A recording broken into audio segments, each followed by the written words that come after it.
Podcast extravaganza. Ran Ray alongside the good doctor herself, Dr. Ellen Wall. Dr. Wall, my camera. How are you doing today? Pretty good, pretty good. Yeah, it No is complaints. the last show in September. Wow. Yeah, I know. Where did September go? I don't know. I don't know. It flew by, didn't it? And as it Yeah. goes out the last Monday in September, WTI sits at 75.37, Brent at 79.40, and Natty Gas at $55.59. So almost 5.50. Did you or did you not make an $80 oil prediction at some point this year? Did I? Yeah. Did Am I? I recalling incorrectly? Listen. I feel like you did. Okay, I'm gonna say I did. I'll say I did. This because don't go. No one's gonna go back and listen to all the podcasts. So yes, we both said we actually called a $79 price point on September 27th. So more precisely, it said. So yeah, here we are, $80 basically by the end of the month. We got a few days left, of course. And Goldman Sachs, our favorite, bumped up their price target to 90. 90. Cold winter, 90. Now they think we're going to hit 90. Well, Wow. but in Los Angeles County or whatever county is Los Angeles in Los Angeles County, I can't remember. Whatever county they're in, LA. They've got some ban coming. The Denver airport's got some ban coming. Those What barrels. are they banning again? Denver airport is wants to plug their wells, Oh. and so those barrels have to come from somewhere at some point. Eventually, they don't just go away, or if they do go away, the price continues to go up, and then they'll come from somewhere. What do you see to slow the price down? COVID. COVID. So apart from COVID, there's nothing to slow it down, right? We could have COVID, a Chinese economic downturn. There you go. There's another one. You're Dr. Chipper this morning, aren't you? Oh yeah. Dr. Yeah. Doom. Yeah. Let's see. We could have a major wave of Delta cross the Northeast. More COVID panic. I know that it didn't really affect the South, but the Northeast is a different animal, I think. Yeah, I saw some discussion. Was that you on Twitter this morning? I saw discussing that with someone, or no, I was not discussing. Someone was discussing. Yeah, and I do really though wonder about the Chinese economic situation because, I mean, we have an article about this later about power cuts in China due to rising coal prices and low coal supplies, but there's this real estate crisis as well, and I think some of the issue is are they going to slow down in terms of their construction?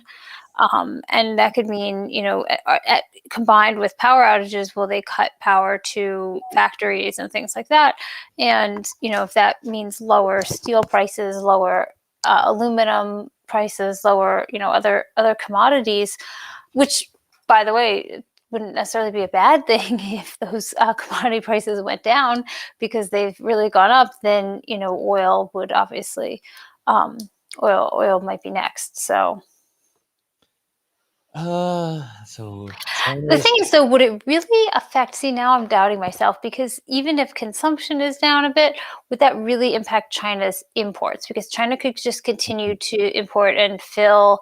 I don't think they will unless prices come down, though. They're not going to be importing oil that they're not consuming at $80 a barrel.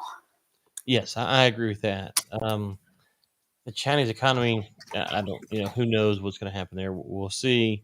The COVID with the lockdowns. I mean, I don't know.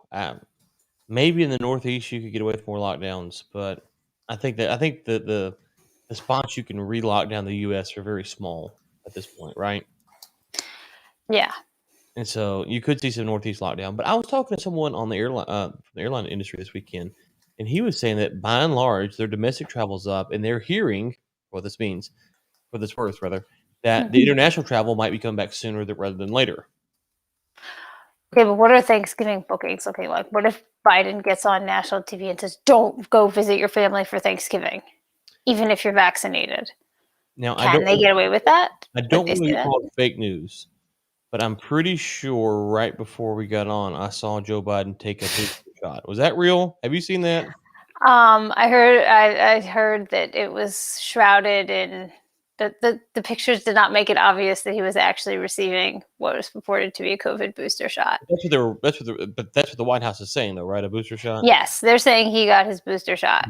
Okay. Whether or not, Yeah, whatever. you know, that is what was injected into his arm remains unknown. Well, sure, but if they push the boosters forward, and I think Pfizer came out and was lovingly telling us that we can get a booster every year now. So, Every year, as many as you want. yes, there we go. That'd be great. Yeah, God, awesome. I just maybe I'm too optimistic. I just can't see another shutdown. I don't Ellen, don't do it to me. I can't take it. I just I just can't take another shutdown. Oh, Yeah, I mean, otherwise it's going to be like a bonanza. I mean, I don't know. I mean, then you've got Europe pushing prices up. I mean, maybe it won't matter what the US does because Europe and Asia. yeah. I don't know. Well, we're not seeing it, I guess the other side of this coin is do you expect US production to increase in 2022? Oh boy. I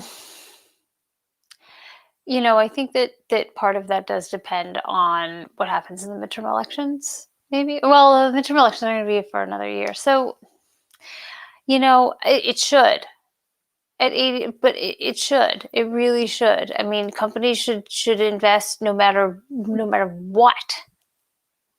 Like even if they can't get financing, like my God, you've got to be able to find some rich guy in Texas, right? Yeah, I mean, you would think that 2022 you would see a nice uptick in production. You would think that, but we haven't seen it so far. And if we don't, the first half of the year, then the second half of the year had to get pretty high.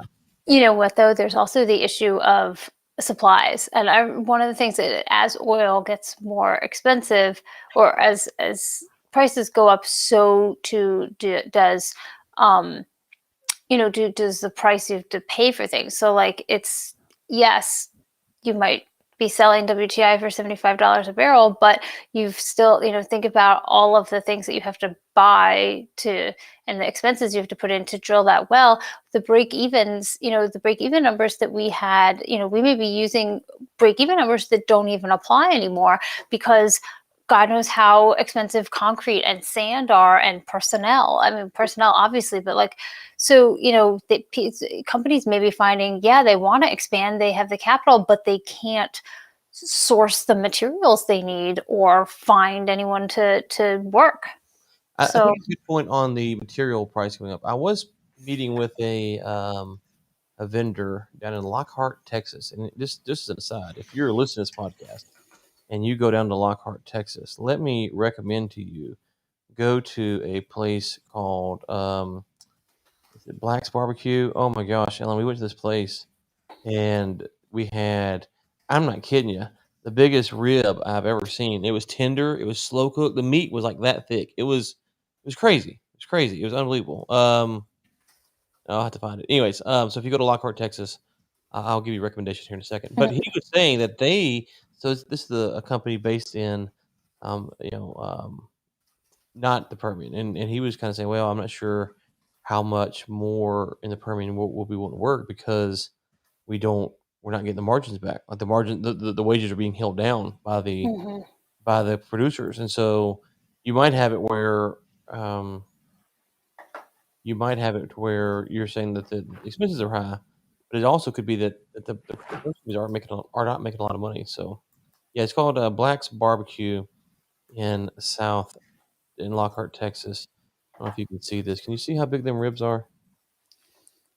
Whoa. Yes, they're huge. Tender. How Ooh, big do you think that cow was? I don't Or know. was it I don't something know. else? Was it a buffalo? Yeah, he called him a dino rib, so maybe. Anyways, so we shall see. We shall see. If we're not pumping by, if we're not increasing production by what March of 2021, you just have to assume that the price, that the production won't increase through the rest of next year, right? March of 2022, you mean? I'm sorry, 2022. Thank you. Yeah. Yes, 2022. Um, I mean, we increased a little. We're at like 11.5 from 11.3. right. Well, yes, right. But if the dims hold in 2022, our oil is going to be imported by and large, right? Yeah. Yeah. See, that's the thing, and that's the thing, and it's happening. In the U.S., it'll happen with oil. In Europe, in Asia, it's happening with gas. Is you tamp down investment so much, and yet the demand is still there.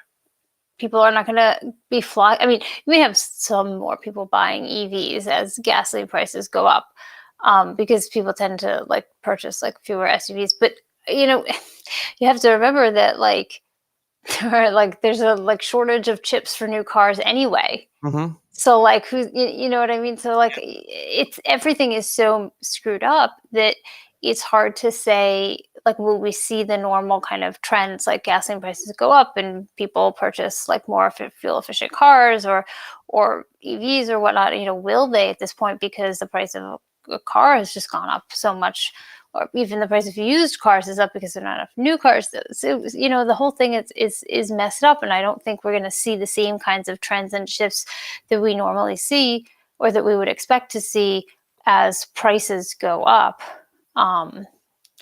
So I mean, eventually, I think. I also think that prices are also going up now because people think they should go up. There's always that element of speculation. So, everyone's like, oh my God, there's a gasoline shortage in Britain, which is entirely caused by the fact that they don't have truck drivers to bring the gasoline to the stations. Mm-hmm. But people see that, and so that in turn raises the price of oil. You know what I mean? So I do. I mean, it's possible that the price of oil is a little too high for what it should be right now. Yep. And a quick note, programming note: we are live on YouTube. We're back on Twitter now. I think we got that fixed, and we're on LinkedIn. So if you're on LinkedIn, Ooh. this show it goes live 1:00 Central, 2:00 Eastern on Mondays. So you can go to my LinkedIn page. I'll tag Dr. Wald. You can find it. We're live on LinkedIn. So there we go as well. Okay. Very cool. Yeah, to your point about the Europeans, let's talk about that for a second here. Europe is pumping less gas as demand rebounds, leaving a gap Russia is filling. Okay, so I had on a gentleman, I think I've referenced this a few times now, that the Europeans, they really want to do business with the Russians. Like, they just want to. Yeah, because why? Do they think that that's better for the environment? Well, I mean, okay, hold on. If you're going down that, if you threw me a curveball there, I wouldn't Sorry. hit that one. Despite all their rhetoric about the environment, they want to work with the Russians. Yeah. And I mean, all the evidence indicates that, right? Yeah. Hey, speaking The of LinkedIn Russian Live, turn. nice to have you there, Steve, on LinkedIn Live. They have red fever. Ooh, There you go. yeah. But anyway, Everyone loves Putin. yeah. So, Steve, I'm glad you dropped a note. We do take questions live on the show if you have any, so feel free to drop in here. Okay, back to the Europeans though. And I saw Ted Cruz came out and was slamming the Nord Stream 2 again. Can we just put this away that Nord Stream 2, it's a thing. It's going to be a thing. It's not stopping. The Europeans want it. The Russians want it. Rick Perry's Freedom Gas didn't go through. Like, it's done. It's going Right? to Poland. Some. Yeah, some. All right. Well, yeah. I mean, look, here, just right off the bat from this article, it says a giant Dutch natural gas field once pumped enough fuel to cover the current needs of Germany, Europe's largest economy. Next year, the field is shutting down over environmental concerns. So I want to know, that's not all that clear because Netherlands is shutting down the field near the town of Groningen amid public pressure over earthquakes. Okay, so it's not just climate, it's like they're causing earthquakes. I can see why the people of that town might be pissed. I mean, who wants to live all around earthquakes? But okay. Now this person says, in retrospect, in hindsight, it would probably be better to have more production from that field, because yeah, I mean, I feel like this is the way, this is like the big divide. It's like, okay, so Europe and the United States want to stop using, or they want to, like, they're committed to this, like, end fossil fuels or whatever, but they're not actually ending fossil fuels. They're just like stopping production of their own fossil fuels, and instead they're getting it from elsewhere. They're getting it from the people who are happy to keep producing it, like Russia and the and OPEC and all of these places. And it's just like, you're not actually doing anything. It's Well, we so, spent a year and a half not actually doing anything and acting like we were, but yeah, I mean, you're just making it more expensive for yourself. But isn't this isn't this part of the problem with the climate change narrative is that, you might have a localized environmental impact, right? Which is a separate issue from a climate change issue. Um, and working on that, so like the Texas Railroad Commission just stopped issuing permits or going to reduce the number of permits for saltwater disposal wells because they think it's causing earthquakes out in the Midland Basin. Okay. And they're going to do it for a year. It's like, okay, that's fine. There's a lot of earthquakes out there. Maybe that's the problem. Let's see. But that's Earthquakes are bad. No what's one that? wants to live. I mean, earthquakes are serious, are bad. Like, you don't really want to live where Right. there are constant earthquakes. Exactly. Right. And so, so in this part of the Midland Basin, they're going to, kind of curtail the saltwater disposal wells.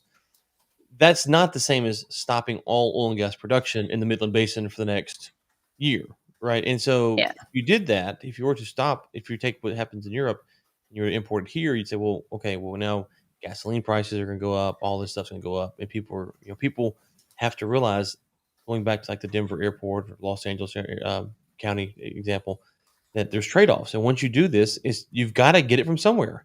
I've kind of made the joke this morning that if I lose 10 pounds, the 10 pounds is gone. That's not how this works.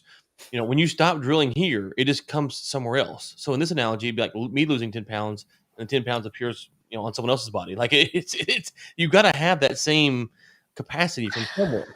What is it they say? Isn't that one of the laws of physics? Energy is neither created nor destroyed. It just changes in form. Yeah, I don't know where the 10 pounds actually goes when you lose the weight, but for the analogy, we all know. Hopefully it's converted to, like, it's like the fat and stuff gets converted to things, and you Yeah. expel it from your body, and it goes into wherever. Yeah, I watched a TED talk one time. The guy's like, ultimately, like, you breathe it out, and I was like, Yeah. I wasted my time. Oh, it's losing weight is bad for the environment. More carbon dioxide.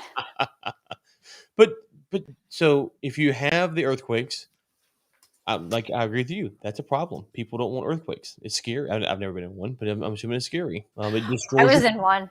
Really? It actually was okay. This is a little good. It was in Boston. It actually wasn't in Boston. The earthquake was like somewhere else, but we actually felt it in Boston. I was in the library, which is this, like, it was at grad school, was this like disgustingly like squat. You know how like brutalist architecture, stone built. It wasn't even that high, and all of a sudden I was like, why is everything swaying? What is going on? And this friend of mine who grew up in California was like, that was an earthquake. Anyway, it was weird. I've never. I do not want to be in more of them.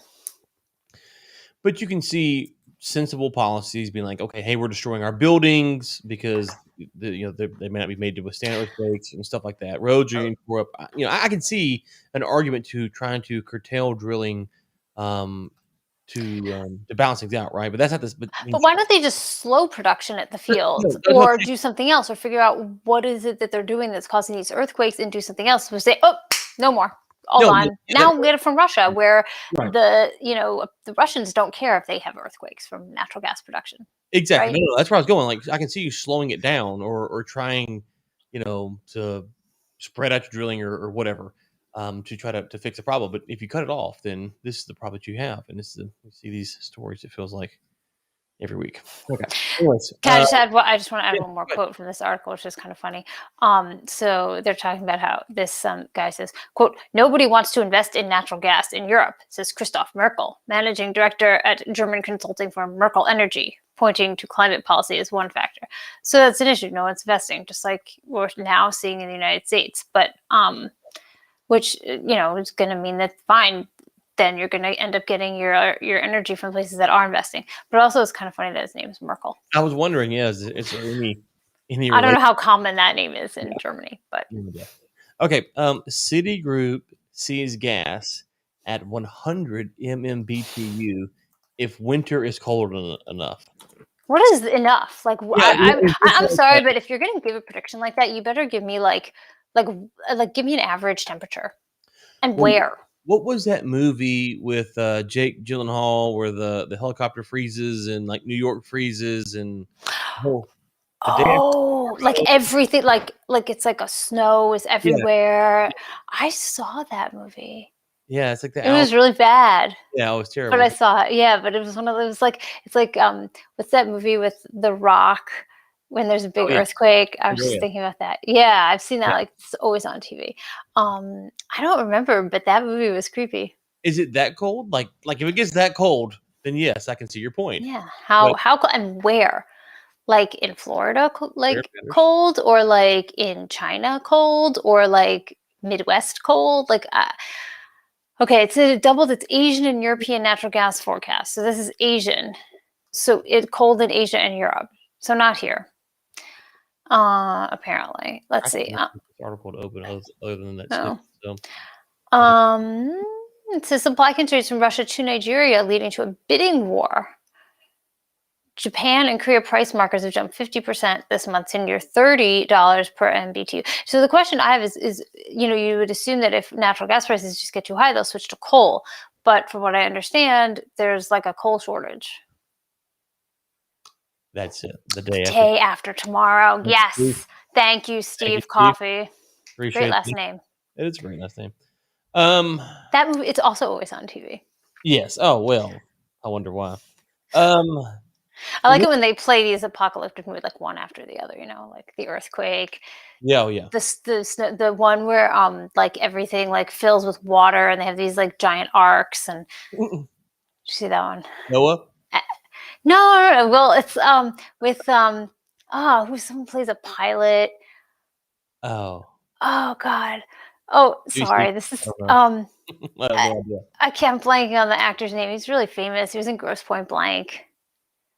No idea. Whatever. Anyway, that's another one. Not Waterworld. No, it's like there's like huge earthquakes everywhere, and something happens to the moon, and everything shifts, and like the world goes underwater except for Africa. And No, I haven't seen that one. oh, that's a good one. Um. Sorry, Well, they're all really bad, but yes, in the scale of like really bad, that one was that's a good. good one. Well, to your point though, if China has an extremely cold winter, what does China do? How do they respond? China lets its people freeze. Ah, that's quite possible. That's what I was getting at. Right? It's Okay, what do you do? Do you heat the people or do you run the factories? yeah, If you're China. it's quite possible that they let people freeze. And this is not like 1970 Mao stuff. This was what last year we saw this. What they were, they were not. They had what brownouts last year, and they had the coal from Australia in the port. And they wouldn't bring it in because they're mad at them. And so yeah, so if the price goes up, I guess my question is, are we presuming for Citigroup that China will continue to buy as the price goes up? I don't think you can count on that, right? I don't think that's a given. Another thing is, if you look at, I don't know where all again, like I only got a snippet of the article, so I can't see. If you're talking about like India or Pakistan or somewhere like that, they can't afford those kind of prices. No, but it's not gonna get that cold in India. I mean, I don't. Yeah, but who's going to pay for this? Is my question again. Yeah. There, I sent you the Oh, link. yeah, I can't. Yeah, I can't get that to work. That's You what can't get that to work. That's so sad. I like World Oil. It's a good publication. Yeah. I mean, there's not that much left in there. I mean, they're like, oh well, if it says there's likely to be price spikes, and if unusually cold weather boosts demand and hurricanes in the Gulf of Mexico disrupt supplies, cargoes could trip. But we already had a disruption. But I guess they mean more hurricanes. Mhm. Thankfully, the current major hurricane is spinning out in the Atlantic, safely away from everyone, except Yeah. maybe Bermuda. Mm. Anyway, I mean, it's like, well, will they switch? So, like in New England, when they run out of like natural gas, their power plants switch and they burn coal or oil. Are we going to see a run on like fuel oil? Is that already more too expensive? I Yeah. think China probably just does power outages. Personally, I think China doesn't care. Like, they're not going to get the kind of pushback that Europe will get. Yeah. No. They won't get any pushback. But yes. Okay. So I wanted to pull this up on the big screen here so we make sure we were quoting this right. This is from newrepublic.com. Now, this is from May 26, 2021, but you heard this person recently interviewed, and so you wanted to discuss it. And the article is called The Case for Property Destruction. Climate case. I'm sorry, the climate case. Yeah. And this is Andreas Malm's How to Blow Up a Pipeline, which is a book for sale on Amazon. Just so we're clear, there she blows. So, if you are listening to this podcast, Also, it's on sale from bookshop.org, which is a platform that helps source books from independent booksellers. I highly encourage people to use that instead of Amazon, if you can. There you go. Okay, so Dr. Wall, what caught your attention other than someone advocating that we blow up pipelines while we're talking on the back of $100 natural gas? Yeah. The Europeans are going to freeze to death if they don't get Russia. But go ahead. Well, I was personally really hoping that this was going to be a how-to, because I really do. Well, like, how do you blow up a pipeline? Like, what is the most efficient way to blow up a pipeline? How do you do it without killing yourself? Are you minimizing property? Are you trying to do it by minimizing property destruction, loss of life, or do you just not, give a damn? Apparently, this book has nothing to do with it. The reason that I wanted to look into this is because this author was recently interviewed by a podcast from The New Yorker. So he is in the news, and I think it's also an important thing to talk about as we head into this. What is it? Everyone wants to talk about. It's almost COP26, big meeting in Glasgow, where all these different people will get together and talk about all the different ways that they want to hit net zero and just fail to address the reality of this situation. Excuse me. Sorry about that. I had to sneeze. So one of the interesting things, so this guy, I think it's important to understand that he is a professor. He is a Swedish eco-Marxist thinker. That's how they define Swedish eco-Marxist thinker. Now, I'm pretty sure, I haven't read all of Marx, but I've read some Marx, particularly when it has to do with international relations. And I don't think that eco-Marxism was a thing back then, but apparently it's a thing now. Anyway, what he's arguing is essentially that it's an argument in favor of destroying fossil fuel infrastructure. Basically saying that's the way you got to go. You've got to forget all this. You just got to blow it up. It's time to destroy it. It's not actually about how to do it, but he basically says that his argument is the climate movement should itself enact through direct action that prohibition on new fossil fuel infrastructure and that dismantling of existing pipelines and power plants, which governments have so far refused to take on. Only if such equipment is damaged often and badly enough as to make its continued operation unprofitable does the stabilization of the climate stand a chance. Now, for climate activists who confine themselves to, blah, blah, blah. Here's the issue. Okay, so you take out the power plants and take out the pipelines and you make it totally unprofitable because you keep going in and blowing it up. Well, then you're basically, we're having deindustrialization, reverse development. We're going to go back. And I think that it's time to admit that this is what these people want and that this is what a lot of the policies, even if they're not as extreme as this, are heading towards. I mean, you're heading towards a life with intermittent electricity. We are going to reach out to Andreas here, and I'm going to offer him my solution that he and all of his followers go live with the Amish. The Amish have already solved this problem. They've already taken care of the solution. Hmm. He should just go move. You're from Pennsylvania area. I There's am. Amish communities up there you could probably put him in contact with, and we They're should. not far. We had Amish people come and sell stuff at Ardmore, Pennsylvania, at the markets. Oh yeah, lots of Right, Amish. right, okay. So Lovely people. there's a couple things here. First off, if he's advocating for destroying private property, um, he is. This is crazy on a lot of levels because you're advocating for someone to trespass, and we know what could potentially happen when you trespass. Except he's a Marxist, so he doesn't believe in private property. Yeah, but the people who have the property do, and that's the It problem. doesn't matter. So He's probably not taking into account that like people in the U.S. still have guns. yes, that's probably ignoring that fact. Yes, but that's what I'm Okay. saying. The second All thing is right. when you destroy the property, don't you pollute? And then when they rebuild it, don't you cause more emissions? He probably. Well, that's a good question. I'd like to.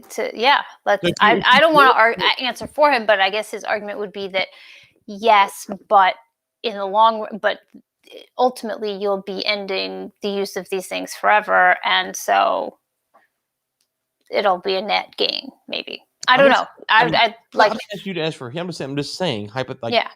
who cares what he says? Just if you destroy a pipeline, you let all that natural gas go into the atmosphere, or the oil go into the earth, and then you got to go back and rebuild it, which means that all those track hose, bulldozers, diesel trucks are all out there polluting the earth, rebuilding it. More steel has to be or mined. All of that stuff has to happen. So you're actually causing more pollution to happen. My solution is far easier. Go live Amish.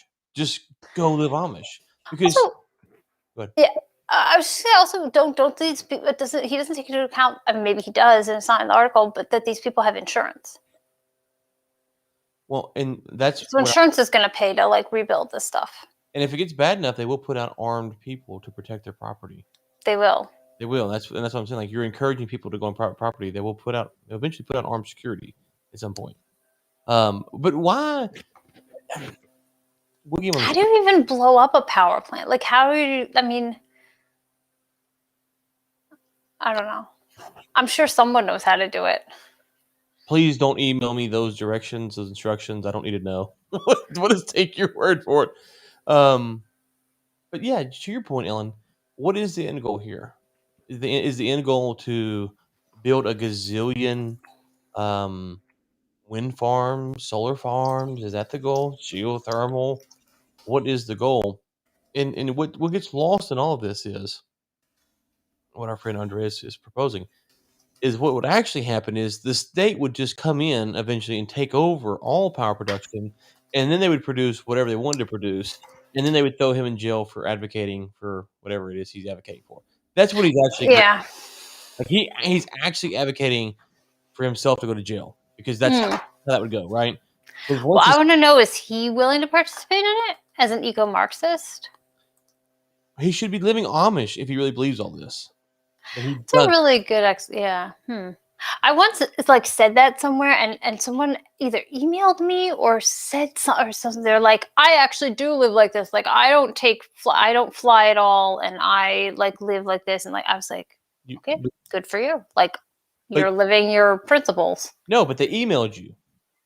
The Amish are email. Yeah, or maybe they responded in a Twitter actually. So there you go. They're That's clearly right. That's the fault. Like, yeah. we should not be able to find this human because he lives the Amish lifestyle. There is no outside communication. Yeah, of all the people, they probably use like no petroleum products. They have a little oil for their candles, right? Okay, so like kerosene, I guess, Right. for a lamp. Right. Very But minimal. yeah, So we're gonna get him on. We're gonna ask him that question. I want to go do that.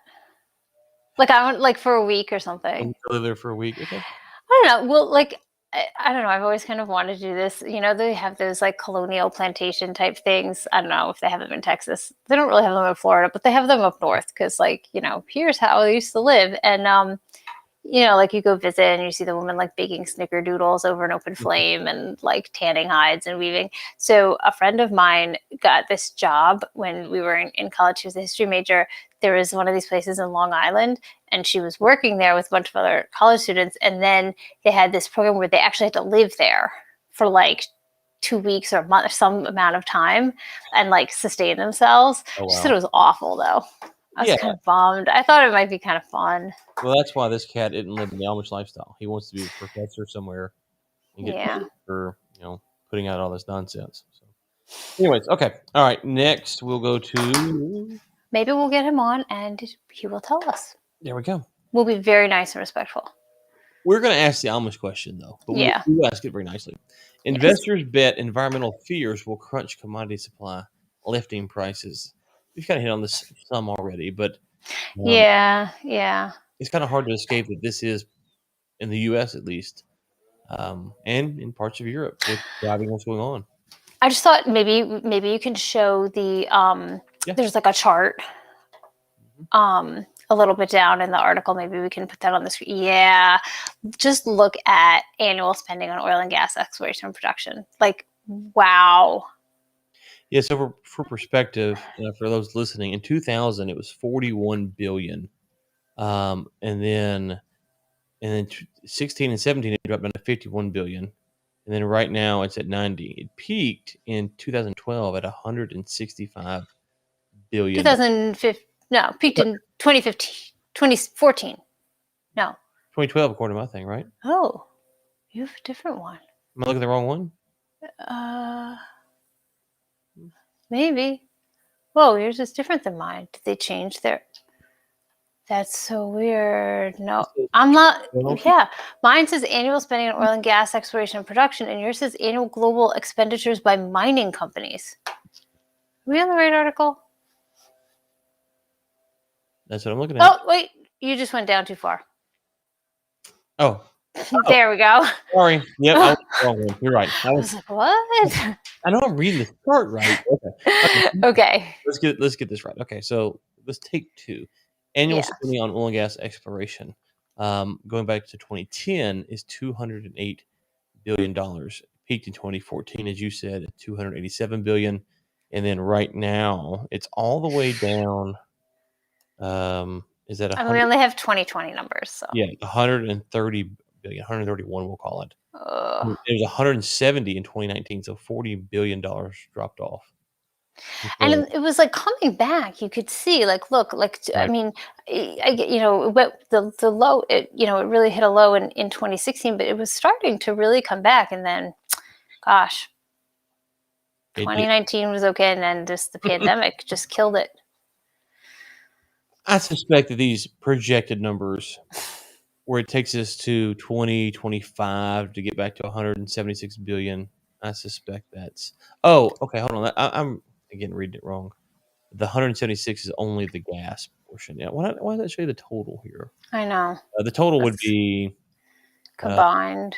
Yeah, they're not showing it. Yeah, 130. So, but it's still the chart. The numbers are still right. It's interesting though that they expect spending in gas to increase more than spending in oil. Yeah, which I guess. No. Yeah, I mean, look at gas spending. I mean, there's a big jump between 2011 and 2012 in gas spending, but otherwise, it doesn't. I don't know. We'll see. I don't. I mean, I don't. What are these? This is the figures. Okay, the source is Rystad Energy, so they're whatever they're projecting. We have no idea if that's true or not, or what is going into these projections. But I just think it's so interesting to see exactly when the investment dropped and how much it's dropped more. Like it finally was starting to come back. It seems, and then just the pandemic just killed it. Okay. All right, I think we have a couple more here. Yep, China needs to kick its coal habit at home too. Now, this is, if you miss, Xi Jinping said that they will not be financing coal plants abroad, which kind of omitted the fact that maybe they're going to be financing them at home. So, now I think last year the report I read was they did not finance any last year, if I remember correctly, at least according to one report. So first off, do you buy that they will stop financing them abroad? I think if there's a really good deal, they'll do it anyway. But maybe they're saying that because they just don't think it's like worthwhile. But now, I mean, the price of coal is up there. They don't have enough. Can they build more coal? Can they do more coal mining in China? Can China do that? Because otherwise, they'll just break their promise and get it from Australia, or I don't know. Australia may turn it into some kind of like hellhole. Who knows? Them and the Aussies aren't on the best of terms either. So you have that. So do you think this is that they're not wanting to build internationally because of the coal squeeze, and they want the coal for their own production at home? Well, they could build internationally and export it to China. But I think that it's both a reaction to like, okay, so where is their coal? The United States. Well, that's a minefield. You're not going to want to invest in coal mining in the U.S. Come on, like the regulations are insane. You're not going to want to do the same with Europe. So India, I think uses all of its coal. Australia, maybe. I mean, where is there coal mining in Africa? But this is just for the power plants, though, right? Yeah. Is it for power? Or it could be steel. So they could I'm saying they could bring the coal in from somewhere else if they're burning it, right? Yeah. Yeah. But I just, I mean, this backing coal abroad may not make so much sense for China anyway, as the future of the commodity becomes more uncertain. I would say, as opposed to uncertain, I would just say volatile, because it looks like we could see a huge revival in coal this winter. So I wonder if we do. $100 natural gas. Well, that mean if you're saying that natural gas is going to go crazy, and oil is going to 90, and all of these things are going to happen, people are going to look for cheaper alternatives. They're just going to have to. They can't afford it.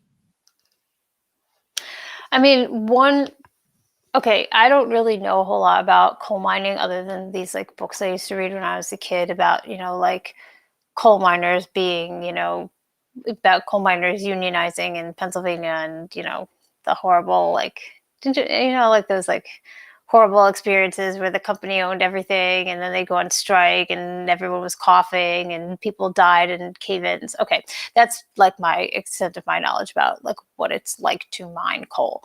But what's easier to do? Build a coal mine or build or drill for natural gas? I mean, I think it depends. If you're fracking, fine, but if it's like a big offshore field, then probably like it's easier to say like expand a coal mine that you already have. So my guess is, I mean, it says so coal is the largest source of energy for China. A fact highlighted recently when many Chinese companies said they would have to stop production because of power crunch and skyrocketing coal prices. Many local governments are trying to meet Beijing's target of double control on both energy consumption and intensity. Well, that's not going to work, clearly. That's an interesting comment. So, like, what are the record coal prices? So the solution is produce more coal, right? Can they just mine more? Like, is it easy to produce more coal from whatever mine, as opposed to like you can't just like you have to drill more wells to produce more natural gas. Do you have to do that do you have to build more mines to produce more coal, or can you just mine more? Yeah. I don't know. A coal mining expert. Yeah. So the comment you mentioned is Chinese solar industry is on phenomenal growth. So instead of building coal plants outside, they can swap it with solar. Because it definitely worked. Solar is a great base load. Like, you're really gonna run your auto plant on solar? You're telling me that they're gonna manufacture iPhones or aluminum on solar power? That's what he's saying. What you're saying. I think. Yeah. I mean, it's a complex problem because when you talk to people in Africa, they are very frustrated about all of the talk about global warming and climate change. Not that they're not necessarily concerned about it or they have thoughts about it, but they're a little frustrated that all of the things that we've used to run our economy, we're telling them that they can't use. Yeah. So I'm not sure how this message will go over with them. Yeah. And here's the thing. They are being heard, but there are people who are hearing that. Like, I was on this like webinar thing earlier today, and one of the panelists basically said something like, people in developing countries like are not going to be satisfied with here's a solar panel and a battery. They want reliable power from the grid. Mm. So how are you going to provide that? Because they're not going to be. You're telling them you have to have a solar panel and a battery, and that's not what they're not going to be satisfied with that. So if you don't help them get energy from cleaner fossil fuels, they're going to use coal. Going back to this comment here, are they still buying the Austrian coal? I thought they were. I know Australian coal? I don't know. It says China's the world's largest producer of coal. Yeah. However, the coal grain in China cannot be used to make steel and bauxite. They need, yeah. So there are two different kinds of coal. There's like right. anthropogenic. There's two different kinds of coal. One you can use to make steel, and the other you can stick in your power plants. Yeah. So he's saying they have to import the coal to make steel. Right. I know that the Aussies and the Chinese were at odds over the coal last year. I haven't looked recently to see what's going on. So I'm curious if they're still buying it from Australia or not, or what the I don't remember exactly how that all parsed out. But anyways, if you know, let us know. Okay, one more story we'll talk here about OPEC. As OPEC reopens the taps, African giants losing the race to pump more. Top African oil exporters, Nigeria and Angola, will struggle to boost their OPEC quota levels until next year as underinvestment and nagging maintenance problems continue to hobble output, according to sources. Um, Yeah, I just wanted to hear your thoughts on that because you're the Africa expert. well, I'm not an expert on anything, but um, yeah. So okay, so we have what I just said, which is Africa's like, hey, we want to be a part of this oil stuff because it's good. But then you have this problem, which is, I don't know about um, the number of illegal pipeline hot taps in Nigeria and Angola right now, but Nigeria was top 5 in the world for a long time. Angola might be, but Wow. they just lose so much oil to theft. That's why their break even is so high. People just steal from them. There's a documentary you can find on YouTube that kind of goes through some of this, but the if you kind of bring it closer to home with Mexico, part of Pemex's problem is they have this same thing: corruption, pipeline theft, all this stuff that's going on. And yeah, I don't know how these African nations clean these problems up because it's government ran, and the government also owns the minerals, right? And so they own the minerals, they own the pipeline, they own the infrastructure, they own it all, and they do a terrible job of managing it. So what are they going to do? I don't know. Do what Guyana has done? What do you mean? Send it to basically Oh, like hire Exxon to do it. but like shales in Nigeria. Yeah. Well, so it's interesting. So I was looking into this last week for I think last Friday I had a quick radio interview with BBC about this, and so I learned that actually everything that foreign oil companies are doing in Nigeria, they do through partnerships with the Nigerian state oil company, and all the partnerships are something like 60-40. Nigeria, like with the Nigeria, I think one of them is like 55 something. Yeah. So yeah, they're like operating, but they're it's not like they're doing everything. They still are kind of, I think, at the mercy of the state oil company. They did just pass this new law, I think, that's supposed to that basically says, oh, now the state oil company is a corporation and is going to make like certain disclosures and stuff, because it seems like at some point they would like to IPO it, like kind of like Oh, I'm sure. Aramco, but I'm not like convinced that just like passing that law is going to like reduce corruption significantly. Yeah, you have all of the politicals who are making all this money off the oil production, and then shale. I think you can go if you're curious about this. Shale in like 2011, 2012, like 20 or 30% of their security budget for the world was in Nigeria. Their Wow. assets down there. Yeah, it's really bad. It's really really bad. And if you just Google pipeline theft in Nigeria on YouTube or something like that, you can find documentaries. There's people down there that have tapped the lines and they're doing all kinds of stuff. They're trying to find it. It's crazy. It's crazy. So they're never going to So if they be. cleaned up their oil act, then they might be in better shape, is basically the answer. Yes, you summarized it quite well. Okay, here we go.